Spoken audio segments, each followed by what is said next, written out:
भाई और बहनों, मातृशक्ति को नमन। स्टूडियो में आपका हार्दिक स्वागत, अभिनंदन है, सत्कार है। सनातन सत्य, दृष्टि विज्ञान, जैसी दृष्टि वैसी सृष्टि के अंतर्गत हम आपको कुदरती रचना और कुदरत के कानून के अनुसार हम आपको स्नेह स्नेह शाश्वत सुख देना चाहते हैं। वो शाश्वत सुख कैसे आएगा? वो अल्टीमेट ट्रुथ के माध्यम से, रियलिटी के माध्यम से, कि हमारे जीवन की अंतिम सच्चाई क्या है वो हम आपको बताना चाहते हैं। ये सारा कार्य है हम अलग अलग एपिसोड्स के माध्यम से करते हैं। तो आज हम बहुत सुंदर एपिसोड लेकर के आपके सामने प्रस्तुत हो रहे हैं। आज का हमारा विषय है no blame no claim. No blame का अर्थ होता है किसी पर दोषारोपण नहीं करना, किसी को दोषी नहीं मानना, किसी को ये न समझना कि इसकी वजह से मेरा काम बिगड़ा और ये मेरे को नुकसान पहुंचाता है, ये मेरा शत्रु है, ये मेरा काम बिगाड़ता है। यानी किसी पर हम ब्लेम लगाते हैं, वह नहीं लगाना चाहिए। क्यों? ये सारी सृष्टि वीतराग है। 84 लाख जीवा योनि के प्राणी मेरे लिए निर्दोष है। उनका कोई दोष नहीं, किसी का कोई दोष होता नहीं है। दोष जो होता है वो स्वयं के दोषों का ही दोष होता है, स्वयं के कर्म का ही दोष होता है। और वो कर्म जो अर्जित किए जाते हैं वो स्वयं के द्वारा ही किए जाते हैं। इसीलिए किसी पर दोषारोपण नहीं करना नो ब्लेम कहलाता है। और नो क्लेम का अर्थ होता है कि हम कोई भी कार्य करते हैं तो अपेक्षा रखते हैं कि हम निष्काम कर्म करें, तो वह जो है नो क्लेम का फॉर्मूला है। यानी कर्म व्यक्ति को करना ही पड़ता है, जीवन भर व्यक्ति कर्म करता ही रहता है। रात्रि के समय हम सोते हैं तब भी हमारा जो मन, सबकॉन्शियस माइंड है, वह जागता रहता है और वह कई तरह के स्वप्न दिखाता है। और तो इसका अर्थ क्या हुआ? उस समय में भी हम कर्म करते हैं, रात्रि में सोते हैं, विश्राम करते हैं, उस वक्त भी हम कर्म करते रहते हैं। यानी कोई भी प्राणी बिना कर्म के एक क्षण भी जीवित नहीं रह सकता है, वह बिना कर्म के रह ही नहीं सकता है। क्योंकि हर एक व्यक्ति जो पूर्व जन्म के अंदर जैसे जैसे कर्म करके आया है, इस जन्म के अंदर उसका उदय भाव और उसका प्रारब्ध चलता ही रहता है। और उस प्रारब्ध के अनुरूप जो है उसे कार्य करना पड़ता है, उससे सुख दुख की अनुभूति होती है, उसके पुण्य पाप का उदय होता है, उसके अकॉर्डिंग ही उसके अंदर कभी सुख मिलता है, कभी दुख मिलता है। तो भाई और बहनों, क्लेम की प्रवृत्ति नहीं होनी चाहिए। कैसे? मैं आपको उदाहरण देना चाहता हूँ। अगर किसी माता पिता ने एक बच्चे को जन्म दिया, तो क्योंकि उन्होंने बच्चे को जन्म दिया है, तो उस बच्चे को बचपन से लगा करके जब तक वो पाँवों पर खड़ा नहीं होता है तब तक जो है उसकी पूरी सार संभाल की जानी चाहिए। कैसे की जानी चाहिए? जैसे एक माली होता है जो छोटा पौधे का सिंचन करके किस तरीके से उसको बड़ा बनाता है, तो वह क्या है, ध्यान रखता है उस पौधे को कोई पशु पक्षी जो है खा नहीं जाए, और उसको धूप से, पानी से, हवा से, और उस पर ट्री गार्ड लगाता है और बच्चे की तरह धीरे धीरे उसको बड़ा करता है। और वो जब स्वयं अपनी ताकत पकड़ लेता है, उसका बड़ा तना हो जाता है, टहनियाँ हो जाती है, पत्ते हो जाते हैं, फिर उसको कोई नुकसान नहीं पहुंचता है। इस तरीके से कोई भी बच्चा किसी का अगर पाँवों पर खड़ा हो गया, उसकी शादी हो गई और वो अच्छा कमाने लग गया, सेल्फ सस्टेन्ड हो गया, उसके बाद के अंदर माता पिता का रोल पूरा हो जाता है, दायित्व तो पूरा हो जाता है। और उसका दायित्व पूरा होने के बाद में जो है नो क्लेम का मतलब होता है कि माता पिता को जब अपना उत्तरदायित्व तो पूरा हो जाता है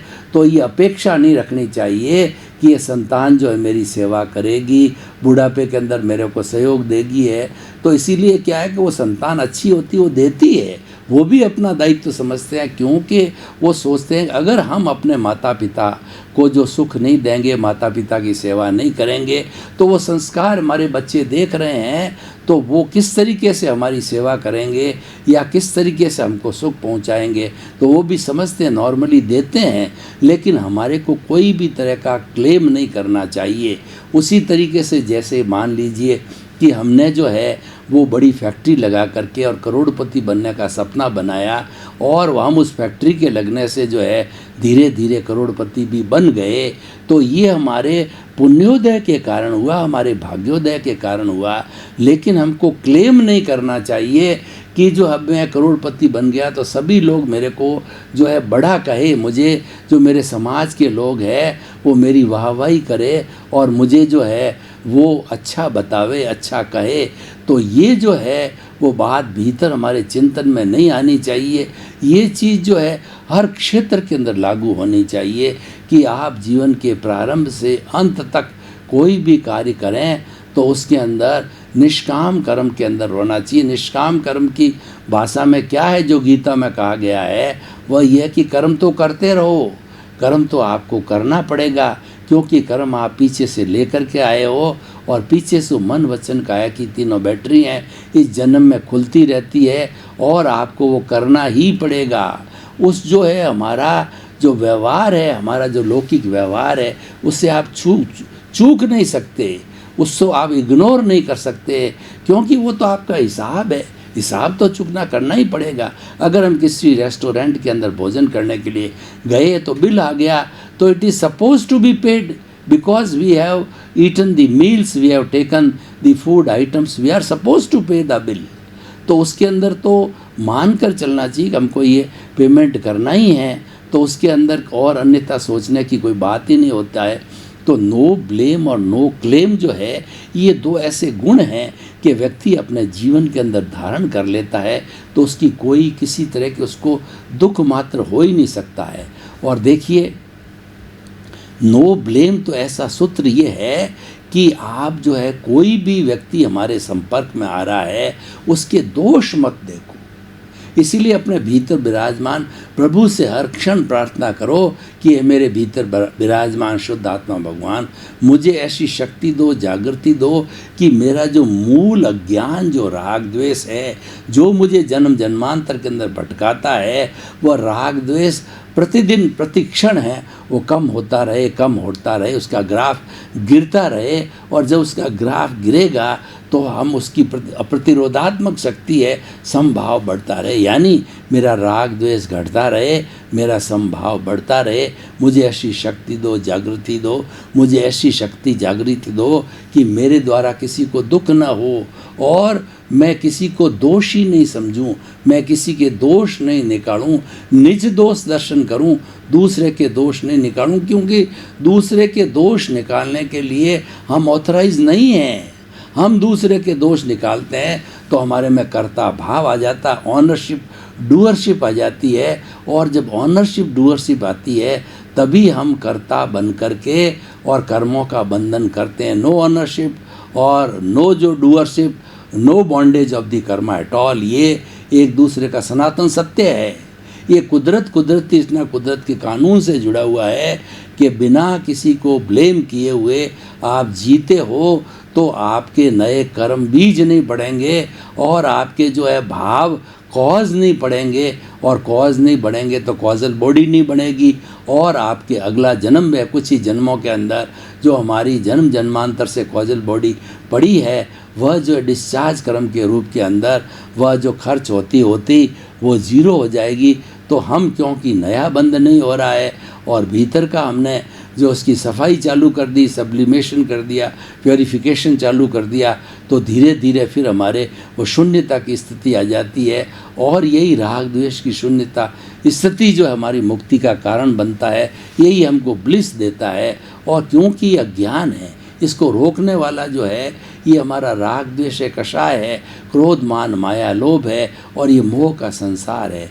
तो भाई और बहनों, ये बहुत ही सुंदर जो है हमारी विचारधारा है। No blame no claim. हम किसी भी परिस्थिति के अंदर किसी पर ब्लेम नहीं लगाएं क्योंकि ब्लेम लगता ही नहीं है। क्योंकि जो कुछ भी हो रहा है, फॉर उदाहरण के तौर पर आप देखिए कि आप चलते चलते बीमार पड़ गए, तो आप क्या है कि दोष लगाते हो कि मेरी पत्नी ने मुझे बासी खाना खिलाया, रात का खिलाया, और उसको दोषी मानते हो। तो प्रश्न ये है कि जब आपको भोजन परोसा गया और आपके रुचिकर नहीं था, तो आपको भोजन लेना नहीं चाहिए था। तो इसीलिए पत्नी के हिसाब से तो भोजन वो सही था, लेकिन आपको सूट नहीं किया था, आपको लेना नहीं चाहिए था। तो हम ये उसके ऊपर जो है क्यों ब्लेम लगावें कि उसने जो है हमें बासी भोजन दिया, इसलिए मैं बीमार पड़ गया और कष्ट भुगत रहा हूँ। जो कोई भी घटना घटित होती है वह हम दूसरे पे ब्लेम लगा ही नहीं सकते, और ब्लेम किसी का होता भी नहीं है। इसलिए ना तो हमें ब्लेम लगाना है, ना क्लेम लगाना है।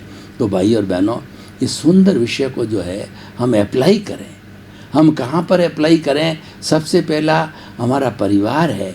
परिवार में हम सदस्य रहते हैं, पत्नी है, माता है, भाई है, बहन है, बेटे एक साथ रहते हैं। तो एक साथ रहने पर वहाँ पर जो अगर इस फॉर्मूले को हम लगाएंगे कि हम पूरे सुबह से शाम तक जो है जो कुछ भी घटना घटित होती है, जो हमारे अप्रिय घटना होती है, तो हम किसी को ब्लेम न लगें, किसी को दोषित नहीं देखें, क्योंकि वह दोषित होता ही नहीं है। वह तो हमारे कर्मों का उदय है, उसके कारण सामने वाला निमित्त बना है। हमारे हर जीवन का एक एक पल नियत है, क्योंकि हम पीछे से लेकर के आए हैं। और जो कोई भी घटना घटित होनी रहती है, जैसे कि मान लीजिए पिछले जन्म के अंदर हमने किसी के पैसे खाए हैं, पैसे दबा दिए हैं, पैसे हड़प कर लिए हैं, तो कुदरत क्या करती है कि इस जीवन के अंदर जिस व्यक्ति के पैसे हड़पे हैं उसको निमित्त रूप में लाके आपके सामने खड़ा कर देती है। आपको पता ही नहीं है, पिछले जन्म का अकाउंट पता इसलिए नहीं है कि पिछले जन्म में आज हो आप नहीं थे, उस जन्म के अंदर तो कोई दूसरा जीवन था, कोई दूसरा व्यक्ति था, तो उसने जो है ये सारे भाव कर्म किए, और आप तो द्रव कर्म भोगत करने वाला कोई है, भुगतने वाला कोई आपको पता नहीं है। इस कारण से वह व्यक्ति जो है आपके पैसे दबा देता है। लेकिन ये रियलिटी है, किसी की अपनी ताकत नहीं है कि आपको कोई दुख दे सके, आपको सुख दे सकते हैं। आपको सुख दुख देने वाले आपके कर्म हैं। इसलिए कहा गया है कि को सुख दो को दुख देत हैर कर्म देत जग जोर, उर्जत सुरजत आप ही और ध्वजा पवन के फेर। जो मंदिर के ऊपर जो पवन चलती है, तो उस पवन की जो ध्वजा जो है वो पवन के द्वारा ही फहराई जाती है, समेटी जाती है, तो पवन करती है। इसीलिए हमारे जीवन के अंदर और कोई भी जो है हमको कष्ट देने वाला नहीं है। जैसे जैसे हमारे पुण्य और पाप उदय में आते हैं, उसके अनुरूप ही हमको सुख दुख की अनुभूति मिलती है। तो हमें किसी को दोषी मानना ये गलत है। अगर हम किसी को दोषी मानते हैं, तो दोषी मानने का अर्थ ये हुआ कि फिर हमने राग द्वेष खड़ा किया, यानी जो भीतर हमारा राग द्वेष है उससे हम जुड़ गए। और जुड़ने से फिर क्या कि राग द्वेष की वृद्धि होगी। उससे जुड़ना नहीं है, उसके साथ साइलेंट रहना है, उसके पास उपेक्षा का भाव रखना है, समभाव रखना है, सहनशीलता रखनी है कि जो घटित हो रहा है वो होगा। उसको रोकने की आपकी ताकत नहीं है, क्योंकि वह आपकी लायबिलिटी है, क्योंकि वह आपका हिसाब है, क्योंकि आप पिछले जन्म से लेकर के आए हो, तो वह आपका व्यवहार है। तो व्यवहार शुद्धि ही निश्चय शुद्धि है। तो आप निश्चय के अंदर परमानेंट सुख को नहीं जा सकते, जबकि ये जो आपका जो हिसाब है ये पूरा नहीं करते, एनओसी नहीं लेते हो। देखिए, हमारे जो जागतिक जीवन के नियम हैं कि एनओसी ली जाती है। कोई भी अगर संस्था हमारे को बिजनेस के लिए लोन देती है, तो लोन जब पूरा रीपे हो जाता है तब उस पर एनओसी होती है, और वो एनओसी लेना लाजमी है। क्योंकि जब तक हमारे पर एनओसी नहीं होगी तो किसी बड़ी प्रॉपर्टी, हमारी जो फैक्ट्री है, या फिर हमारी दुकान है, या फिर हमारा काम धंधा है, उसके ऊपर उनका वर्चस्व रहेगा। बैंक की मिल्कियत रहेगी, बैंक का वर्चस्व रहेगा, और वो मालिक हो जाएंगे। तो इसीलिए हमें एनओसी लेना बहुत ज़रूरी है। हमें भी अपने जीवन में क्या करना पड़ेगा कि जन्म जन्मांतर से जब से हम प्रारंभ हुए हैं आत्मा के साथ में, कॉजल बॉडी के साथ के अंदर।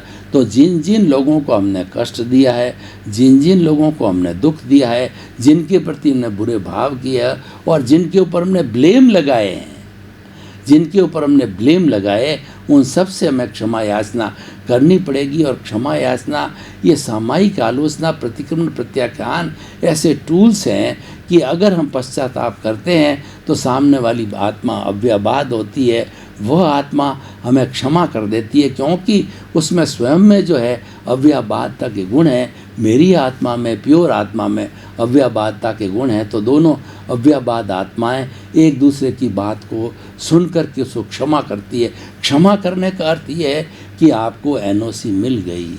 इस तरीके से समस्त आत्माओं जिनके साथ हमारा दोष हुआ है, जिनके साथ हमारा कष्ट हुआ है, जिनको हमने जो है वो के प्रति बुरे भाव किए हैं, ओपिनियन, अभिप्राय दिए हैं, उन सब की एनओसी हो जाती है। तब फिर हम शुद्ध हो जाते हैं। और शुद्ध होने का अर्थ ये होगा कि हमारा राग द्वेष है वो धुल जाता है, क्लीन हो जाता है। तो भाई और बहनों, आइए हम इस एपिसोड के माध्यम से नो ब्लेम नो क्लेम जो है, ये हमारी एक जो लाइफ स्टाइल बना दें। हमारे जीवन के अंदर ऐसा सिद्धांत आना चाहिए। और जब ऐसा सिद्धांत आता है तो हम किसी भी काम के लिए अपने आप को दोषी मानेंगे, औरों को दोषी नहीं मानेंगे। और उसके बाद के अंदर हम कोई भी कार्य करेंगे वो निष्काम कर्म की जो भावना से करेंगे, फल की इच्छा नहीं करेंगे।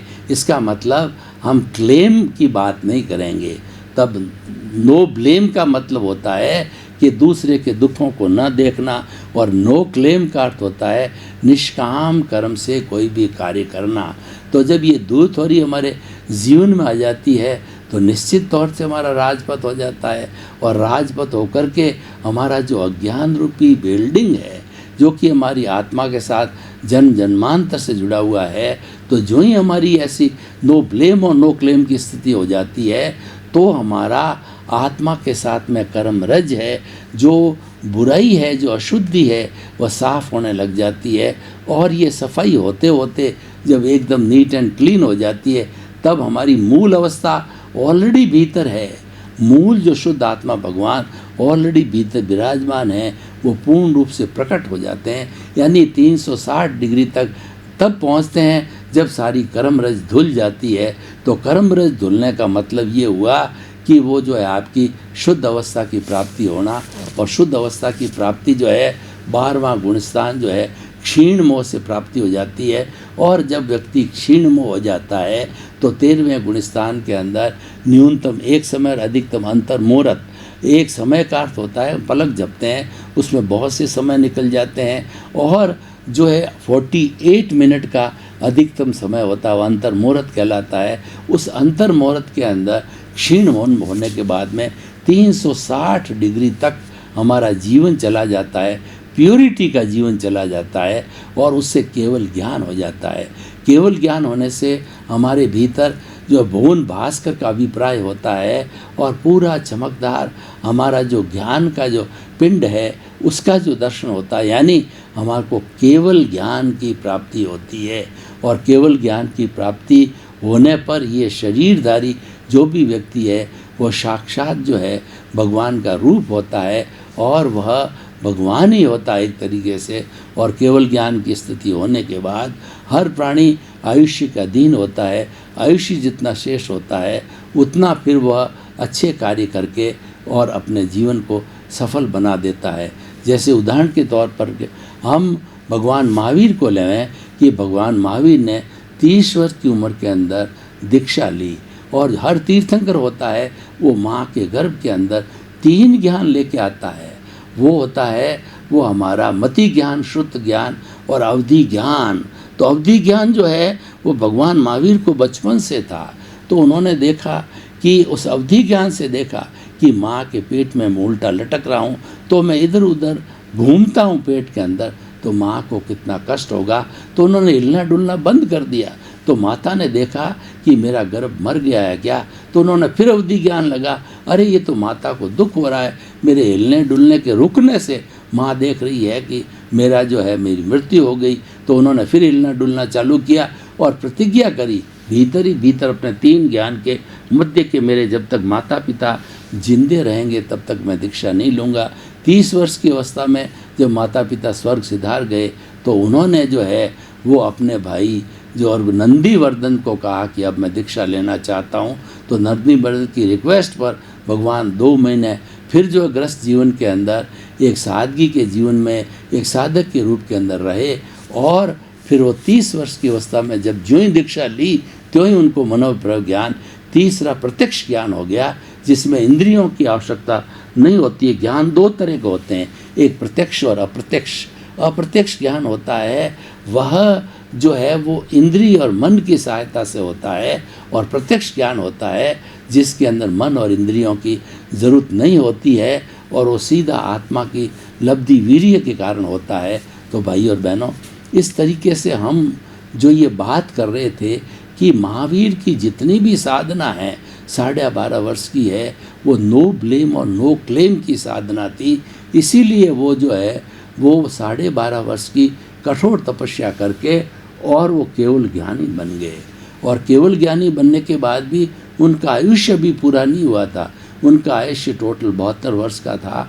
उनको 30 वर्ष तक समोसरण में हम जैसे अज्ञानियों को जो है वो कल्याण करने के लिए उन्होंने जो है प्रवचन दिए और समोषण रचाया, और उन प्रवचनों के माध्यम से जो है हमारे जीवन का कल्याण हुआ, और हमको आज आगम मिले हैं। भगवान की वाणी को जो है वो गणधरों ने गुम्फित किया, और धीरे धीरे वो उन्होंने अपने दिमाग में रखा पूरे ज्ञान को। लेकिन जब धीरे धीरे ज्ञान की कमी आने लगी, लुप्त होने लगा, तो जो है फिर हमको आज से करीब 11,000 वर्ष पहले, आज से करीब जो है 1100 वर्ष पहले जो है वो 10वीं सदी के अंदर हमको ये जो आगम मिले, और जो आगम आज जिन वाणी के रूप में हम जो है वो पढ़ रहे हैं। तो हमारा जो विषय है नो और ब्लेम और नो क्लेम, इतना सुंदर विषय है कि हमें गंतव्य तक ले जाता है, हमें हमारी मंजिल तक ले जाता है। इससे हमारा व्यवहार जगत भी अच्छा होता है और निश्चय जगत भी होता है। कैसे व्यवहार जगत अच्छा होता है कि कोई व्यक्ति कोई कार्य करता है तो हम उसके ऊपर दोषारोपण नहीं करेंगे, तो वह व्यक्ति संतुलित रहेगा और भी अच्छा कार्य करेगा जो कि हमारे लिए कर रहा है।